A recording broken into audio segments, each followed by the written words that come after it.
Welcome to the Mobile Home Park Mastery Podcast, where you will learn how to identify, evaluate, negotiate, perform due diligence on, finance, turn around, and operate mobile home parks. And now, here is your host, the fifth largest mobile home park owner in the United States, Frank Rolfe. When mobile homes come off the factory line, they look like rectangles, look like shoe boxes. Now, RVs sometimes have pop-outs, things that slide out from the RV base unit to give you a little extra room. But mobile homes don't have anything like that. At least they don't until they get to the mobile home park. This is Frank Rolfe, the Mobile Home Park Mastery Podcast. We're going to talk about that little thing that you see a lot in mobile home parks, which is basically that add-on room that most mobile homes have that are built around the deck. So what happens there? Well, you have the mobile home, and then you have the deck, because most people like to have stairs that go up to a deck, which they then open the door from the deck. So it gives them room to put down their groceries and open the door without being knocked off the ledge there. And so when they have that deck, at some point, they start hanging out there. It becomes more of an outdoor entertainment room. And then as time goes on, as it occasionally rains and they like sitting outdoors, they'll put a roof over it, kind of a lean-to roof that covers the deck so they can sit out there in their furniture even when it's raining and enjoy the fresh air and the scenery. And then at some point, as winter approaches, they decide to put walls on that deck, because that way when the cold winds blow, they can still hang out there and talk amongst each other and look out on nature. And then at some point, after they get those walls on and the roof on, they realize, you know what? All I'd have to do to really enjoy this much more would be to put some kind of window heat air unit in this, and then I can be out here year round. And what you end up then is a room. So that's kind of the evolution of how those rooms come to be attached to the typical single-wide mobile home in most mobile home parks. And the problem is that when they do all of these many things, most of that is not really ratified under the ordinance of most cities, nor is that really what HUD intended when those homes were built. So it begs the question, is that a problem? Because in any given mobile home park, you're going to see a fairly large percentage of these add-on rooms. They're fairly abundant down every street. Is that going to cause you any kind of issue when you're buying the mobile home park, knowing that these rooms probably should not be there? Well, here are some thoughts on that. The first is you rent the land as the mobile home park owner. You don't really control the homes that sit on that land. When you bought the mobile home park to begin with, you don't go back and retrofit and decide, well, I don't know if this home should be here or this home shouldn't. You work with what you have. And many times those rooms on those mobile homes, well, they come with the territory. They were built long ago. You don't even know when. And they've just always been there. And when you buy the mobile home park, well, the rooms are already there. And if you really look at how the ordinance reads for most mobile home parks, while you rent the land, the city is kind of the judge over what can go on those lots. If I was to bring in a mobile home today, and it does not have a HUD seal because it was built before the HUD program, so prior to 1976, the city would not allow me to turn on the electricity or connect the water and the sewer, because nationwide, most cities will not allow a mobile home to come in and be on a site and be lived in if it does not have the HUD seal. So who really truly controls the homes for the most part is the city itself. The park owner is a parking lot. We rent the parking spaces for people to park the mobile homes. But just like the parking lot out at the airport where you park your car, who's responsible to make sure that that car has all of its regular permits and licenses? Well, that's the traffic department, whatever bureau in the state or the county or the city that controls automobiles, not you as the parking lot owner. And here we have the same issue. Our role is not to really police mobile homes. That falls more under the city hall's guidelines. We're just there to provide parking spaces for people who want to park on our parking space. So it's questionable whether we really have any input in that to begin with. And if the city suddenly decides to complain about those additions of those extra rooms that sometimes appear in mobile home parks, you really need to press that back on the city.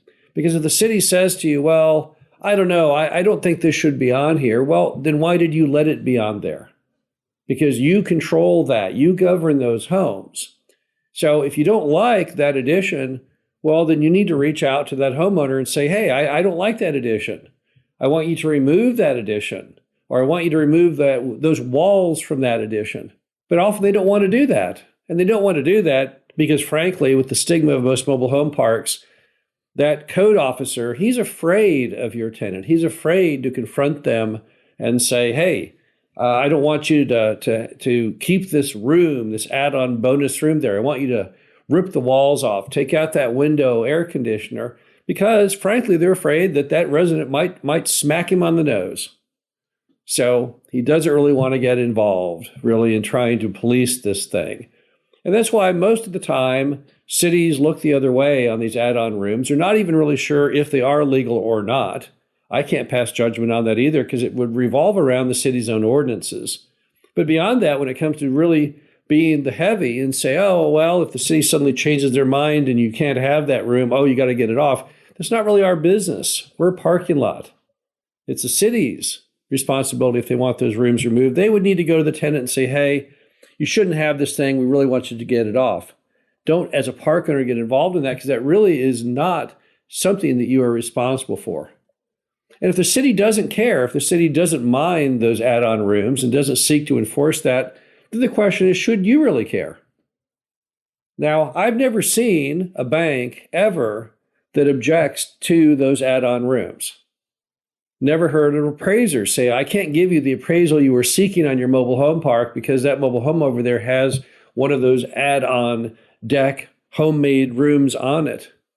So I don't think, in general, they're going to give you any problem. In fact, the fact that the tenant had the pride of ownership and the capital investment to add that room on probably ensures the home will be there for a longer length of tenancy. Not that mobile homes ever leave anyway, but certainly if you've got this extra bonus room that you've built, you're probably a little happier as a resident, and it's impossible to move them. So it's just more likely that everyone will stay right where they are. And that's a positive from a park owner's perspective. Also, don't forget that the way that you raise rents in mobile home parks is offering greater value. And clearly, if people have now a larger living space and the ability to more appreciate the great out of doors in that land that you own, the more likely they are to stay regardless of rent increases and all the other problems that may come to their lives as far as employment or their family status or any other issues like that. So it makes the resident more likely to stay and be happy where they're staying. But there are some cases where those add-on rooms could be a problem. The first is if your mobile home park has master metered electricity. If you have master metered electricity, then what can happen is that window air conditioner that they put on that deck room, well, it might overload how much you've got as far as amperage to your master metered power system. So there's one potential complication, but let's face it, master metered electrical parks are fairly much few and far between. And it's unlikely if you have a master metered park that is going to be the straw that breaks the camel's back. Another issue might be if the fire marshal suddenly said, now wait a minute, I like 10-foot separation between structures. And while you did have 10 feet from the wall of that mobile home to the wall of that mobile home, I don't think you have it now between the wall of that mobile home and the edge of that add-on room. But at the end of the day, the big issue is that those still could be removed. Now, there's some things in life in a mobile home park that you can't fix, that you can't change. You can't fix it if your lot isn't big enough to own a large enough home for it to be saleable. But in this case, you've got something here that can clearly be fixed because not that long ago, that additional room did not exist. You had the mobile home, you had the deck, no problem with that. Even the roof on the deck, probably no problem with that. The only time it got a little funky was when they put the walls on and popped in the window air conditioner. But of course, the window air conditioner could come out, the walls could come down, and everything would revert back to being fine. And typically in situations where the worst case scenario really isn't much of anything, in this case, the loss of the ability to sit out on the porch and have cold air, or the ability to sit out on their deck when the winter winds blow, that's really not a worst case scenario. The bottom line to it all is basically I wouldn't be too concerned when you have those add-on rooms on the deck of most mobile homes and most mobile home parks. I don't really see the harm to it. Giving the customer what they like has always been the adage of a good business. And there's no reason to believe that going forward that City Hall or anyone else is really going to take it on as a major issue any complaints regarding those additional rooms. This is Frank Rolfe of Mobile Home Park Mastery Podcast. Hope you enjoyed this. Talk to you again soon. Thank you for listening to the Mobile Home Park Mastery Podcast. Be sure to visit us at mhpmastery.com to subscribe to the show, read our show transcriptions, and access all of our great information on mobile home park investing.